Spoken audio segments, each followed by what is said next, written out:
여러분 안녕하십니까? 글로벌 인사이트 최대환입니다. 한 주간의 글로벌 이슈를 몰아보는 주간 글로벌 인사이트 8월 셋째 주 글로벌 열쇠 말입니다. 지금 만나보시죠.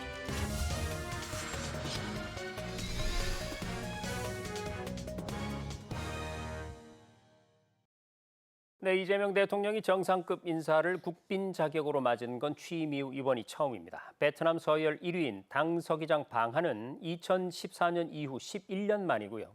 네, 어떤 의미가 있는지 오늘 도움 말씀 주실 분으로 국립외교원의 민정훈 미주연구부 교수 나와 계십니다. 교수님 어서 오십시오. 예, 안녕하세요. 네.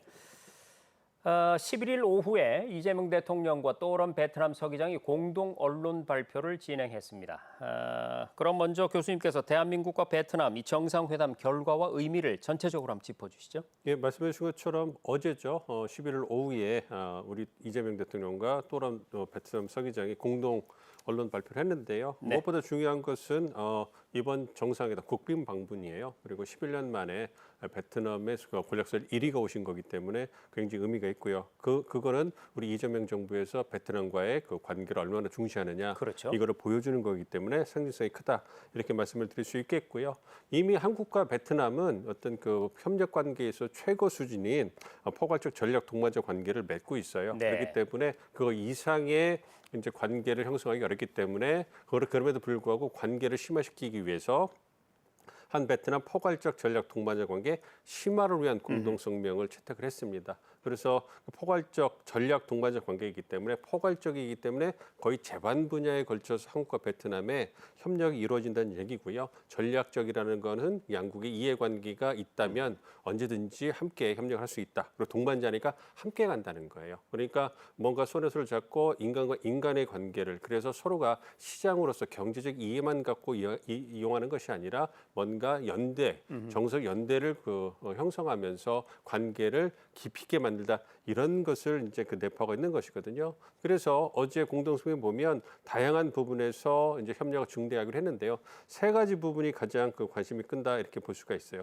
첫 번째는 교역 규모, 즉 무역 규모를 2030년까지 1,500억 달러, 그러니까 우리 돈으로 한 208조 원까지 확대하기로 했는데 이거 상당히 의미가 있는 거고 상당히 그 규모가 큰 부분입니다. 이것을 한국과 특히 베트남의 경제력이 급성장하고 있기 때문에 가능한 이런 부분이고요. 두 번째가 대규모 인프라 협력이에요. 그러니까 동남아시아 국가가 베트남은 그래도 발전한 국가이긴 합니다만 여전히 인프라, 뭐 공항이나 철도, 도로 같은 부분에서 취약점이 있거든요. 그러한 부분에서 한국의 발전된 기술과 노하우를 바탕으로 해서 어떤 인프라 협력도 강화할 겁니다. 그리고 이제 그 주목받는 것이 신규 원전.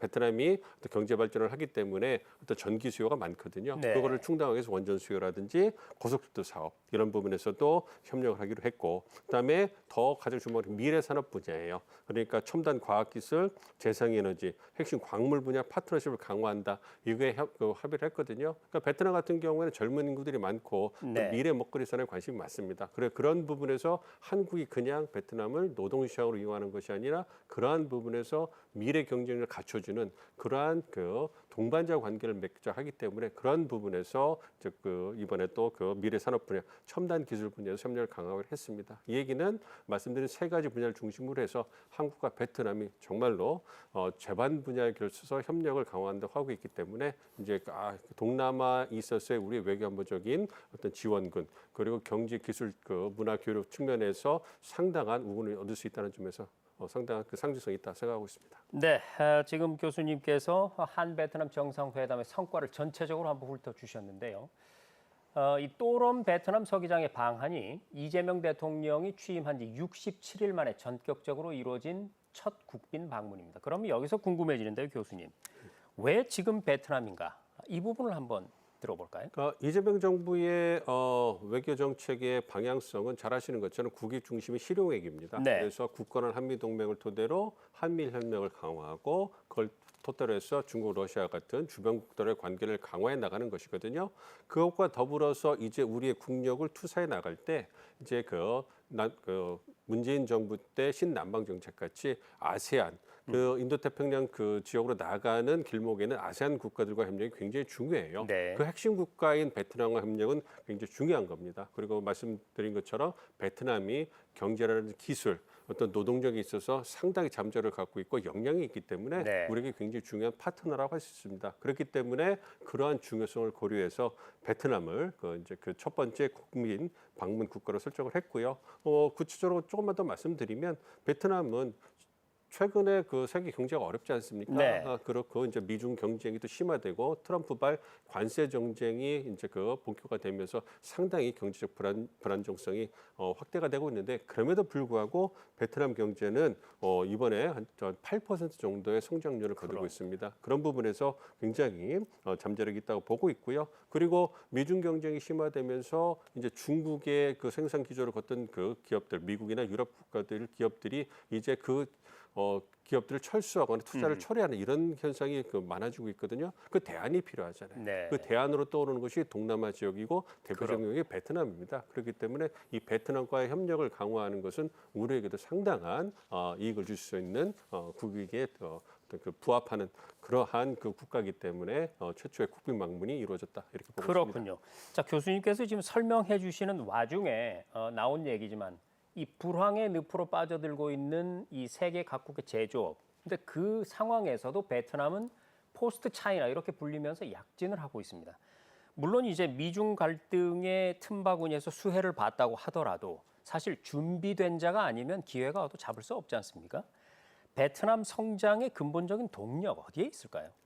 무엇보다도 젊어요. 그러니까 베트남이나 아세안 국가를 가보시면 바로 알 수 있는 것이 인구가 국민들이 굉장히 젊습니다. 인구 그래서 구조가. 굉장히 네. 젊은 분들이 많기 때문에 활력이 느껴지죠. 그 얘기는 좀 더 그 노동시장 측면에서 얘기를 한다면 풍부한 노동력이 존재하는 겁니다. 그래서 이제 베트남 같은 경우에는 한 해에 100만 명이 태어난다고 그러고요. 그리고 이제 베트남 인구가 1억 명을 넘어갑니다. 네. 1억 명이라는 국제적지 측면에서 어떤 의미가 있냐면 자급자족이 가능한 내수로만 먹고 살 수 있는 그런 걸 의미하는 상징적인 숫자거든요. 네. 그렇기 때문에 베트남 같은 경우에는 그 잠재력, 경제적 잠재력이 상당한 거죠. 거기에다가 생산 가능 인구, 즉 15에서 64세의 인구가 전체 인구의 70%를 차지한다는 거죠. 네. 그러니까 인구 황금기 국가라고 불리면서 굉장히 어떤 그 탄력 있는 그리고 이제 그 역동성 있는 국가고 평균 연령이 32.5세밖에 안 되는 거예요. 그렇기 때문에 20에서 40세 인구층 정말 활발하게 노동을 할 수 있고 생산 활동을 할 수 있는 경제 활동을 할 수 있는 인구가 한 46% 거의 50% 육박하기 때문에 이거는 우리가 정말로 부러운 거죠. 네, 그렇네요. 그런 여기 있고 또한 여기에다가 풍부한 노동력이 있는데 인건비가 저렴합니다. 그래서 포스트 말씀해 주신 것처럼 포스트 차이나로서 우리가 가격 경쟁력을 가지고서 어떤 그 이점을 가질 수 있고 이와 더불어서 베트남 국가 국민들의 어떤 그 국민성 자체가 굉장히 성실해요. 네. 그리고서 뭔가를 배우려는 의지도 강하기 때문에 포스트 차이나 기주로서 손색이 없을 정도로 주목을 받고 있기 때문에 그러한 부분이 이제 그 강점이 아닌가 보고 있습니다. 네. 자, 그런데 우려되는 점도 있습니다. 관세죠.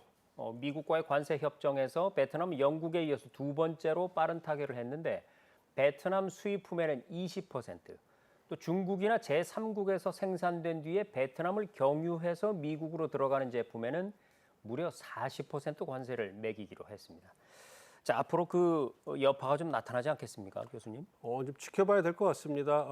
지금 트럼프 대통령 발 그 관세 전쟁이 1단계 정도가 끝났고 네. 마지막 남아있던 중국과의 1단계 관세 협정도 협상도 한 90일 유예가 연장되는 걸 결정이 됐기 때문에 네. 이제 초가을까지는 크게 이제 관세 협상으로 인한 타격이 많지는 않을 거라고 생각합니다. 물론 이제 품목별, 관두처나 의약품 부분을 중심으로 해서 관세 전쟁이 다시 불거지긴 하겠습니다만 상호 관세에 있어서는 어느 정도 일단락 됐기 때문에 지켜봐야 될 것 같고요. 그럼에도 불구하고 베트남이 받은 20%의 관세율은 다른 동남아 국가라든지 생산국에 비하면 높은 부분이 아니고요. 네. 대부분 보면 그 15%의 상호 관세를 받았는데 그거는 주요 첨단 기술을 갖고 있는 주요 대상국이에요. 한국이나 일본, EU 같은 국가들이고요. 그 이외의 국가는 20에서 30%, 40%까지 받았기 때문에 베트남은 상당히 상대적으로 우호적인 네. 관세를 받았다고 얘기할 수 있고요. 미국이 타겟팅을 하는 부분은 여기 그 말씀해 주신 것처럼 중국이나 제3국 생산한 다음에 베트남 경우에서 어떻게 보면 그 생산지를 좀 이렇게 이렇게 물타기를 하는 이런 부분을 경계하는 거죠. 왜냐하면 중국산 제품이 제3국을 경유해서 미국이 수입될 때 중국산 이 제품들이 받는 관세를 부과받지 않고 제3국에 관세를 부과받기 때문에 미국이 그 부분에 대해서 많이 경계를 하고 있거든요. 네. 그런 부분에 40% 관세를 매기로 했는데 이런 부분을 잘 알고 있기 때문에 제3국 경유, 즉 중국에서 베트남을 경유해서 가는 제품들은 많지 않을 거다 생각을 하고 있어요. 그 얘기는 이제 베트남산 제품이 미국 들어가는 데 있어서 크게 차질이 없을 것이고 말씀드린 것처럼 중국 이외에 어떤 생산 기지가 필요하기 때문에 미국도 베트남을 위주로 한 중심으로 한 아세안 국가들의 어떤 중요성을 알고 있습니다. 네. 그렇기 때문에 미국에서도 베트남 어떤 수입품 이런 부분에 대해서는 탄력적으로 이제 대우를 해주지 않을까 예상을 하고 있습니다. 그렇군요. 자, 그리고 베트남이 지난 6월에요. 이 브릭스의 파트너가 됐습니다. 브릭스, 그러니까 브라질, 러시아, 인도, 중국, 남아공 이렇게 이루어진 협력체인데 미국의 달러 패권에 맞서는 강력한 경제 동맹이거든요. 브릭스가 베트남에게 이렇게 구애를 했다는 것은 미국을 상대하는 데 있어서 브릭스도 어떤 베트남의 국제적 위상 이게 높아졌다. 이거를 인정했다고 봐야 될까요? 그렇죠. 미국 주도로 이제 공급망 재편 전쟁이 시작되면서 미국도 동맹이나 파트너를 중심으로 이제 결집을 하고 있고 네. 그러한 부분에서 핵심 광물이라든지 노동력이 풍부한 시장을 확보하기 위해서 상당히 베트남이나 여타 국가들에게 제3자 국가들 그러니까 글로벌 사우스라는 국가들에게도 이제 러브콜을 보내고 있는 상황이거든요. 네. 중국도 마찬가지인 거죠. 중국을 위시한 브릭스 국가들도 이제 우군이 필요하기 때문에 똑같은 이유로 베트남을 포섭하고 싶은 겁니다. 그러한 부분을 베트남이 잘 활용을 하고 있는 거예요. 베트남의 입장에서는 브릭스 소속 국가는 아니지만 이제 파트너 국가 지위를 획득을 했기 때문에 네. 이제 브릭스 정상회의라든지 논의 세션에 참여할 수 있겠죠. 이걸 토대로 해서 브릭스 국가들과 경제 협력을 확대할 수 있고 영향력을 이제 발휘할 수 있는 토대가 만들어진 겁니다. 그거는 미국에게만 치우치지 않겠다 이런 부분을 보여주는 거고 이 부분을 좀 더 아세안 국가로 확대해 본다면 아세안 중심성이라고 할 수 있어요. 아세안 중심성을 해서 아세안 국가들은 자국의 이익을 토대로 해서 어느 국가와 어느 진영에도 이제 올인하지 않으면서 이익을 추구하겠다. 중립적인 입장을 보이겠다. 네. 이런 부분이거든요. 그러니까 이러한 부분이 발휘가 돼서 베트남도 미국이 중요한 교역이지만 중국과 관계도 중요하지 않습니까? 그렇기 때문에 이제 중간에 서서 대남아 외교라고 하죠.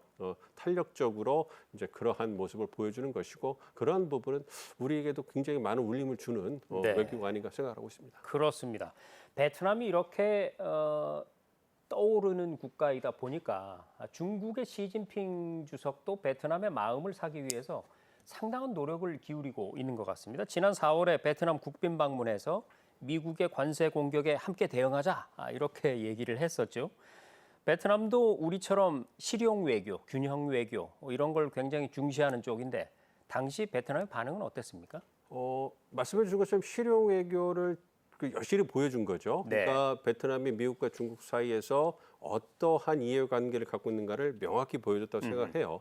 그래서 말씀드린 것처럼 베트남이 대남아 외교라고 해서 미국이나 중국이 치우치지 않고 아하. 중립적으로 이해관계를 바탕으로 해서 이제 관계를 형성해 나가는데 그러니까 외교안보적으로 보면 베트남은 미국 쪽에 더 가까워요. 과거에 베트남 전쟁으로 해서 미국과 많은 피를 흘렸지만 그 이후에 국교를 정상화했고 이제 미국의 도움을 받아가지고 경제적으로 부흥을 하고 있는 국가고 그리고 외교안보에 있어서는 동남아 국가들도 중국보다는 친중 국가들 몇 국가를 제외하고는 미국과의 안보 협력을 바라고 있어요. 근데 그 부분에서 미국이 따라주지 못한다는 불만이 있을 뿐인데 네. 어쨌든 베트남 같은 경우에는 외교안보 부분에서는 분명하게 친미 국가입니다. 그렇다면 경제 통상 부분에서 중국과의 관계가 어떤가 이걸 봐야 되는데 베트남 같은 경우에는 대중 적자를 대미 흑자로 메꾸는 아하. 그러한 교육 구조를 갖고 있기 때문에 중국에 그렇게 아쉬울 부분이 없어요. 네. 그리고 남중국해라든지 이제 베트남 연안에 있어가지고 이제 중국이 이제 해양 안보에 있어서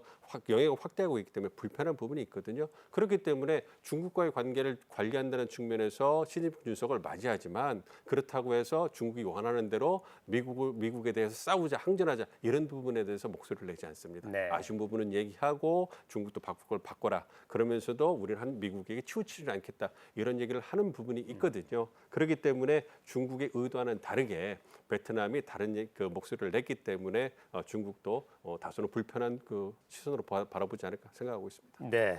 자, 지금 교수님 설명해 주시면서 베트남의 외교를 설명하는 한 단어, 대나무 외교가 베트남 외교의 특징인데요. 이 대나무는 독립적입니다. 그러니까 꼿꼿하죠. 그리고 두 번째로 탄력적입니다. 대나무 밭에 가보면 강한 바람이 불 때는 대나무가 휘기도 하지만 다시 제자리로 돌아옵니다. 네, 실용 외교, 균형 외교를 잘 설명해 주는 말이라는 생각이 들고요. 베트남이 미국과 중국 사이에서 이른바의 밀당을 참 잘하고 있는 것 같습니다. 최근에는 트럼프 대통령의 사업 투자도 이끌어냈다면서요? 그렇습니다. 아시아에서 트럼프 대통령 일가가 운영하죠. 트럼프 오거니제이션이라고 그래가지고 네. 부동산이 그 토대가 되고 있습니다만 이제 트럼프 대통령의 이제 그 장남이나 차남 이제 그 딸이 운영하는 그러한 그 종합 그룹이거든요. 오거니제이션인데 거기에 이제 대형 리더스 프로젝트를 공식 착공하는 걸로 알려지고 있습니다. 그래서 아시아에서 처음 시도하는 대규모 복합 리조트니까 그 얘기는 베트남의 경제력 그리고 베트남이 그 주변의 아세안 국가들의 어떤 그러한 관광 자원을 끌어들일 수 있는 잠재력이 있다고 파악을 한 거죠. 그래서 네. 그 프로젝트가 총액이 거의 한 2조가 넘는 그런 대규모 프로젝트고요. 뭐 골프장이 3개, 5성급 호텔, 고급 주거 시설을 넣으면 정말 광범위한 그런 네. 프로젝트이기 때문에 상당한 투자를 했다 이렇게 보고 그거는 베트남의 잠재력을 높게 살렸다 이렇게 생각을 하고 있고요. 무엇보다도 트럼프 대통령 일가가 운영하는 회사가 그렇죠. 베트남에 투자를 투자를 결정했고 이게 빠른 시일 내에 트럼프 대통령 취임 후에 빠른 시일 내에 승인 허가가 났어요. 네. 그 얘기는 베트남 정부에서 이 부분을 굉장히 정치적으로 중시한다는 부분을 보여주는 거기 때문에 러브콜을 미국에 보내는 부분이기 때문에 상당히 친미 외교를 잘하고 있다 이렇게 볼 수도 있는 겁니다. 그렇습니다. 대나무 외교 강점을 발휘하고 있는 것 같고요. 세계 각국이 바라보는 베트남의 매력은 또 한 가지가 더 있습니다. 바로 광물입니다. 히토류, 리튬 같은 광물은요. 대표적인 전략 물자에 해당이 되거든요. 지난 3월에 이 베트남이 미국과 광물 협정을 맺었는데 여기에 이어서 이번에 우리나라와도 협력 방안을 모색하기로 했죠. 그렇습니다. 공급망 전쟁이 재편 노력이 있어가지고 희귀 광물을 누가 확보하는 이게 굉장히 중요해졌습니다. 네. 이 희귀 광물이 미래 먹거리 산업이라서 전자나 자동차, 반도체 이런 첨단 기술 분야에 꼭 들어가야 되는 부분이 있거든요. 그렇죠. 그렇기 때문에 그 공급망 전쟁이라고 광물 전쟁을 할 정도로 이제 미국이라든지 한국, 일본, 중국 다 이제 그런 미래 먹거리 산업, 전략 산업, 첨단 기술 분야를 준비하는 국가들에게는 굉장히 중요한 그 부분이거든요. 그렇기 때문에 말씀해 주신 것처럼 베트남이 200종의 광물 중에 60종을 보유하고 있다고 알려져 있고 그리고 이제 그 두 번째로 풍만 히토류 매장량이 있기 때문에 이 부분에 대해서 미국이 굉장히 공을 들일 수밖에 없는 부분이 있는 거죠. 우리도 마찬가지인 거죠. 네. 그렇기 때문에 이번에 개최된 한국과 베트남 정상회의 결과에 이제 우리가 핵심 광물 분야에서 협력을 현재 강화해 나가기로 이렇게 합의를 했죠. 그래서 구체적으로 한 베트남 핵심 광물 공급망 센터를 중심으로 해가지고 핵심 광물의 수급, 가공, 활용을 위한 협력을 강화해 나가겠다. 그러니까 우리도 미래 첨단 기술 분야에 있어가지고 핵심 광물들이 굉장히 중요하기 때문에 그러한 공급망을 이제 우리 중심으로 안정적 공급을 만들기 위해서 노력하는 것이고 그런 측면에서 베트남이 굉장히 중요한 파트너다 이렇게 말씀드릴 수가 있겠습니다. 네, 광물 분야 한 베트남 협력 잘 이루어지길 바라겠고요. 세계 각국이 베트남에 진출하고 싶어하는 사업 분야 중 하나가 또 철도입니다. 이 프랑스 식민지 시대에 건설된 철도를 고속철로 교체하는 어마어마한 대규모 사업이 진행될 예정인데 교수님, 대한민국 하면 또 철도 아니겠습니까? 수주가 가능할까요? 경쟁력이 꽤 있다고 보고 있습니다. 아무래도 고속철도를 수주할 수 있는 능력을 가진 국가가 몇 되지 않아요. 네. 한국, 일본, 프랑스, 프랑스. 예, 중국 같은 국가들이 있는데요. 우리나라 같은 경우에는 베트남과 마찬가지로 산악 지역들이 많잖아요. 그리고 네. 터널 그 공사에서 강점을 갖고 있기 때문에 그러한 부분을 고려해 본다면 우리가 갖고 있는 가격 경쟁력이라든지 공사 기간을 빨리 맞추는 그런 경쟁력, 그리고 터널이라든지 여타 그 산악 지역을 뚫는 그러한 건설 토목 그 기술에 있어서 세계 수준이기 때문에 경쟁력이 있다고 좀 생각을 하고 있습니다. 특히 이제 그 베트남 같은 경우에는 남북 초고속 그 열차 건설을 하는데 많은 그 관심을 갖고 있기 때문에 이 부분이 한 1,500km 정도 된단 말이에요. 거기를 네. 350km로 이제 있는 그 고속철도를 건설하는 그런 계획이기 때문에 상징성이 굉장히 크죠. 네. 말씀해 주신 것처럼 과거에 그 프랑스가 식민지 시절에 어떤 그 완행 열차라고 할게 그러한 열차 시스템을 갖고 있었는데 그 부분을 이제는 대체해서 베트남의 자본으로 그리고 외국 기술을 통해 가지고 독자적으로 만드는 거기 때문에 정치적으로 상당히 의미가 있는 거죠. 그러한 네. 부분에 있어서 한국이 고속철도를 베트남에 건설한다면 그 자체만으로도 경제적 이익이 어마무시하겠지만 대단하겠습니다만 그것과 더불어서 한국과 베트남의 협력을 증대시킬 수 있는 굉장히 중요한 상징성 계기가 되지 않을까 기대를 하고 있습니다. 그렇습니다. 베트남에 대한민국에서 수출한 철도가 고속철이 달리는 날이 오기를 바라보면서 또 한 가지 이제 베트남이 초고속 성장을 하면서 전력 수급도 발등에 불입니다. 국가 전력 개발 계획을 토대로 해서 대대적으로 발전소를 짓겠다. 베트남이 이런 국가적인 사업을 벌이고 있는데요. 이건 철도보다 더 큰 사업입니다. 그러다 보니까 일본이나 러시아 할 것 없이 아주 공을 들이고 있는데요.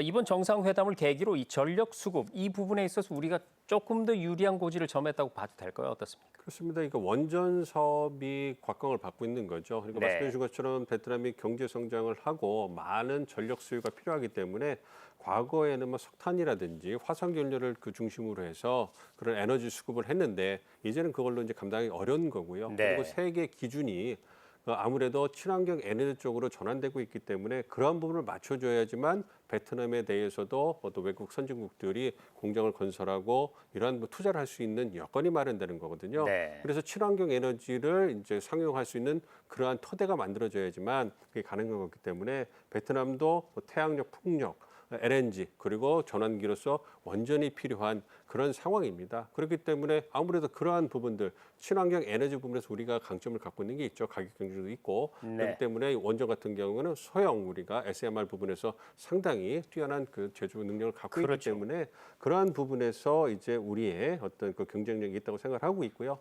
말씀드린 것처럼 에너지 산업은 국가 차원에서 진행해야 될 국가가 보증을 해줄 만큼 중대하고 그리고 규모가 큰 사업들이기 때문입니다. 그렇기 때문에 이번에 베트남 정상회담을 통해 가지고 에너지 분야에서도 협력 강화할 거다. 그것보다 그 더불어서 원전 분야에 인력 양성을 하는 협력 MOU를 체결했거든요. 그러니까 베트남 입장에서는 그냥 원전이라든지 에너지 시설 건설해주고 돈만 받으라는 것이 아니라 관련 분야에 인력도 양성해준다면 사람을 키워준다는 그렇죠. 것이죠. 그 부분이 네. 굉장히 메리트가 있는 것이죠. 그 부분에 우리의 강점이 있다고 생각하고 이러한 우리의 노력이 좋은 결과로 이어질 거다. 이렇게 예상을 하고 있습니다. 네, 말씀을 듣다 보니까 마치 그 70년대 중동 붐 떠오릅니다.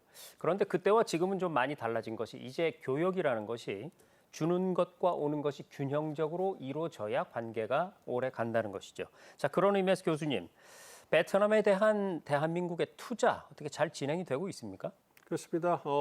베트남을 또 포스트 차이나로 해서 우리의 주요 생산 기지로 삼겠다. 그래서 동남아 지역을 우리 생산 기지 삼겠다라는 우리가 그 계획을 갖고 있고요. 그 부분에 대해서 상당히 그 투자라든지 그런 생산이 많이 진척이 되고 있는 상황입니다. 물론 트럼프 대통령의 관세 전쟁 때문에 이제 굉장히 좀 한숨을 쉬고 다행히 이제 다시 안심할 수 있는 상황으로 돌아오긴 했습니다만 어쨌든 그 한국에게 있어서 베트남은 굉장히 중요한 경제 협력국입니다. 그래서 수치로 봐도 그게 나타나는데요. 한국이 싱가포르에서 이어서 어떤 주요 베트남 투자국 2위입니다. 그래서 네. 그리고 무엇보다 전체 그 외국 직접 투자에 한국이 한 18.5%를 차지하는 거거든요. 직접 투자, 그러니까 우리의 현금이 들어갈 정도로 간다는 것은 상당한 경제적인 그 관계가 있다고 볼 수 있는 거고요. 네. 그리고 그러한 직접 투자의 내용이 중요합니다. 뭐 LG 디스플레이라든지 이제 그와 더불어서 이제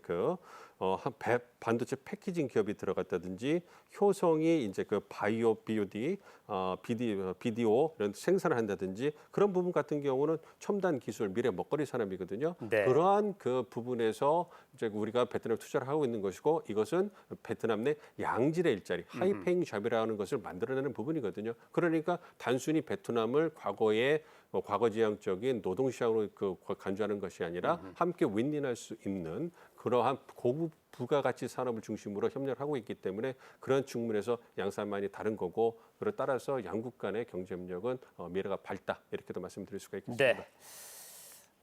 시간이 다 돼서 이제 마지막 질문을 드려야 될 것 같습니다. 베트남 하면 사실 한류가 대단하죠, 인기가. 국빈 만찬에도 베트남에서 큰 인기를 얻고 있는 그 배우 안재욱 씨가 참여해서 또 눈길을 끌기도 했는데요. 앞으로 이 다변화하는 국제 질서 속에서 우리가 베트남과 협력을 어떻게 해나갈 것인가. 역시 이 한류를 촉매제로 삼고 그리고 서로가 윈윈하는 이런 방향으로 나가야 되겠죠. 그렇습니다.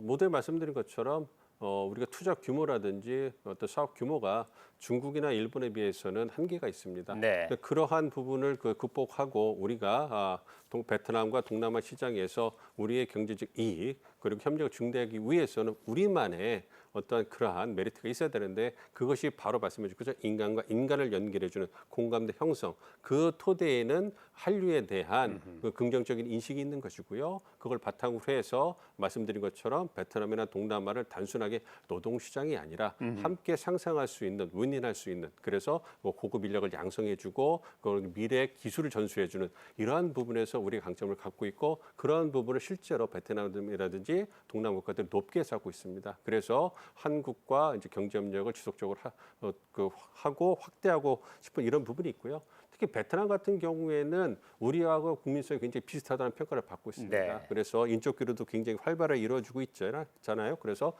대통령께서 말씀해 주신 것처럼 한국 베트남 다문화 가정의 수가 10만 가구에 이를 정도로 네. 그런 부분에서 우리가 굉장히 가깝다 이런 얘기를 하고 있기 때문에 이제는 끈끈한 정으로 이어진 한국과 베트남 그리고 그 위에서 이제 그 미래 먹거리 산업 중심으로 해서 고부가가치적인 경제적 이익을 도모할 수 있는 그리고 외교안보 측면에서도 함께할 수 있는 그런 파트너가 되기를 기대를 하고 있습니다. 네, 잘 알겠습니다. 대한민국 베트남은 생각해 볼수록 닮은 점이 많은 것 같습니다. 과거 식민 지배를 극복했던 경험이나 현재 미중 갈등 속에서 지렛대 역할을 하는 것까지도 말이죠. 두 나라가 잘 협력해서 앞으로도 윈윈하기를 기대해 봅니다. 지금까지 국립외교원의 민정훈 교수였습니다. 교수님 고맙습니다. 네, 지금까지 8월 셋째 주 글로벌 인사이트였습니다. 시청해 주신 여러분 고맙습니다.